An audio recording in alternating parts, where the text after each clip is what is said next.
Oh yeah, just a little bit. My name's Simon Boisseau. I'm one of the commercial directors of ACCUCOMS. ACCUCOMS are a sales and marketing agency.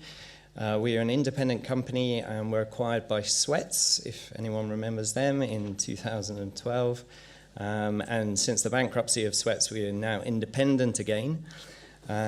We basically offer a range of services to publishers, ranging all the way through from telemarketing, telesales, but really the core of what we do now is sales representation. So we have around 50 to 60 people based in territory all around the world, selling on behalf of mainly small to medium size and society publishers. That's our expertise. So we have people in all major markets. We've just launched in China and Japan and Australia this year as well. So we're a mini global company. As a few of our clients, as you can see, quite a lot of societies up there. But we also work with some of the bigger commercial publishers as well. We've done projects for Elsevier, and we work with Wiley, Sage, Taylor and Francis. So I'm just here to talk a little bit about transformative agreements from really the view from the marketplace and some of the feedback that we get when we go out and visit consortia or visit institutions. So we've spoken a lot today already about what transformative agreements are, but simply they are a way of transferring a publisher's business model from paid for subscriptions into open access over a period of time. And they are supposed to be temporary and transitional. So we're at this sort of strange intersection where there's a lot of news and a lot of talk about transformative deals and transformative agreements, but they really are supposed to only be transitional to move everyone to this open access environment in future.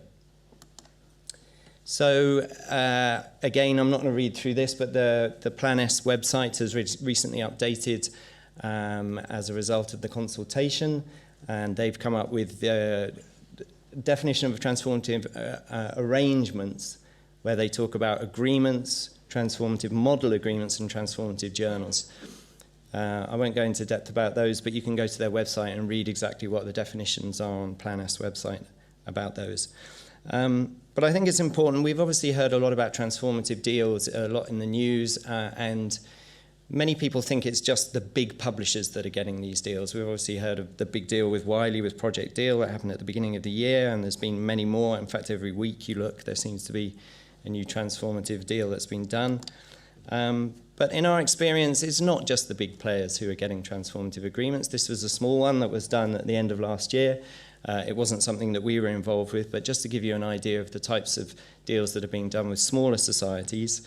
Again, the big players are still people like Max Planck in Germany, as we've seen from previous slides, who are getting through not only the big publishers, but looking at the small ones as well. So in terms of transformative agreements that ACCUCOMS has been working on, just to give you a small idea of the types of deals that we've been responsible for, we have two just to talk about. One is the Geological Society of London. They have a small deal with in Germany with ZB as the consortia.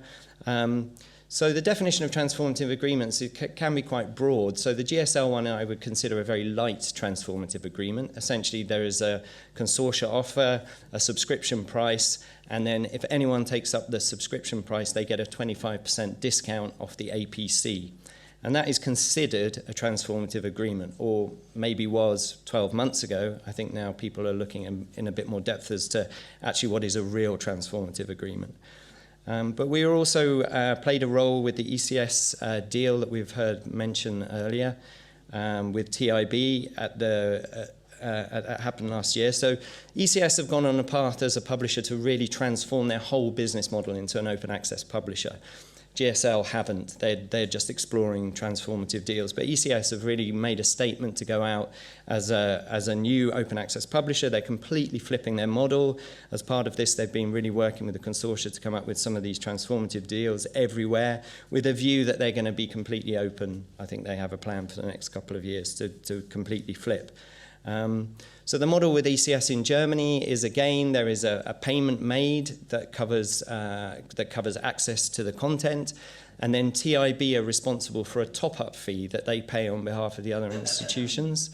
And that top-up fee grants anyone from a subscribing or an institute that takes up the offer, participating institute, the unlimited APC waivers within ECS journals. And at the end of last year, they had 58 articles that were published from TIB member institutes that took advantage of the waiver. I think we're all waiting to see what they do at the end of this year as well, but I think everyone's imagining that that figure will grow.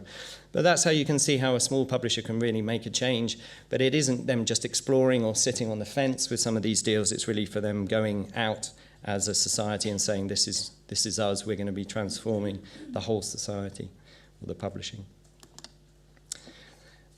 So again, interestingly, no one's mentioned Brazil, but we are also close to, and I can't talk too much depth about it, but they are interested in doing a deal with Microbiology Society, who's one of our clients down there. So it isn't just Europe and North America that are looking at these deals. There are other places that are beginning to pay attention. They are obviously interested. I think the consortia like the fact that they are seen to be forward-thinking, are exploring these deals. They're obviously paying attention to what's going on around the world. And we have a publisher with the Microbiology Society who, again, is on that path to becoming much more open access.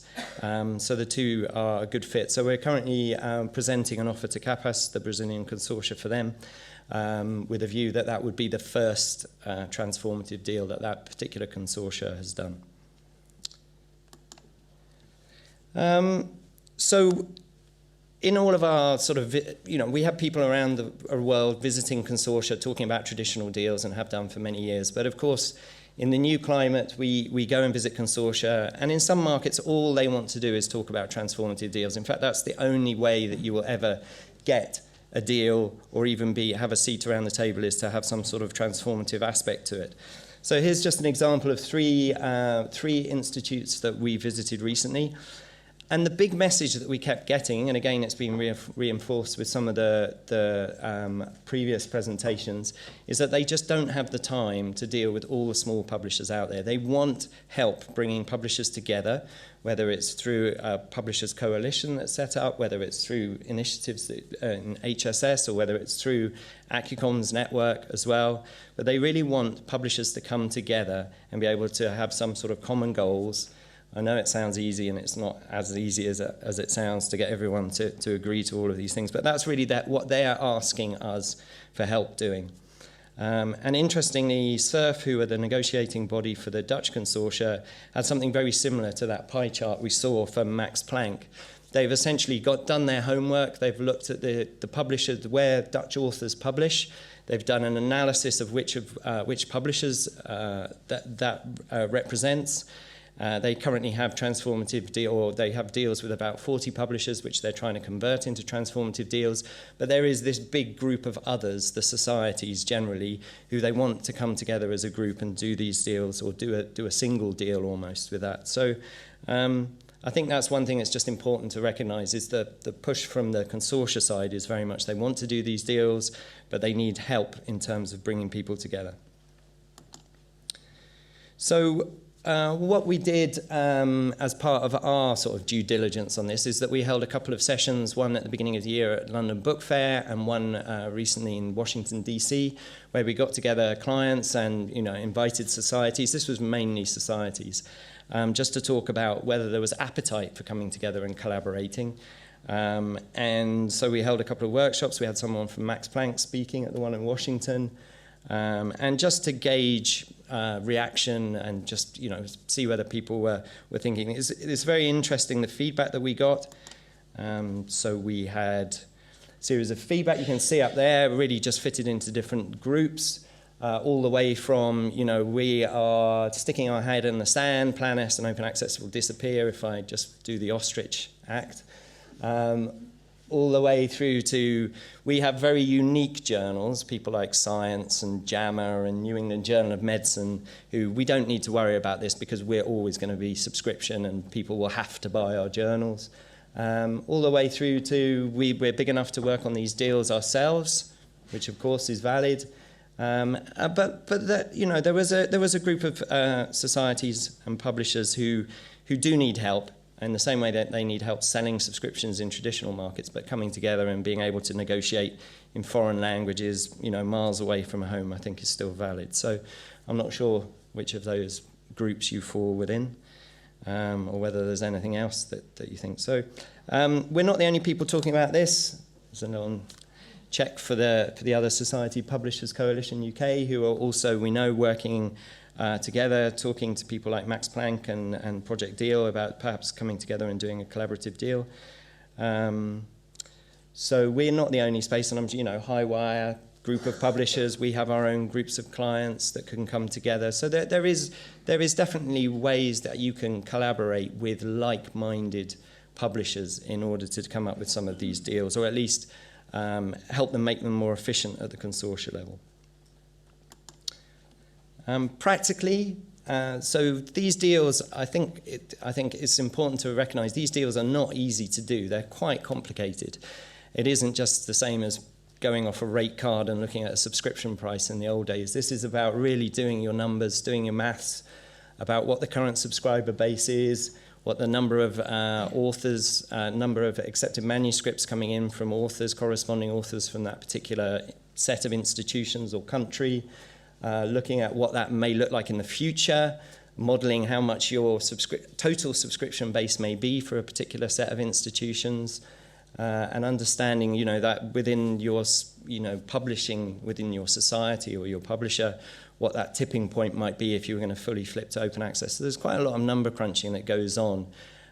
So I think any of the initiatives that we've spoken about creating model licenses or model, groups, aligning APCs, all of these things will really help, I think, in terms of doing some of this work.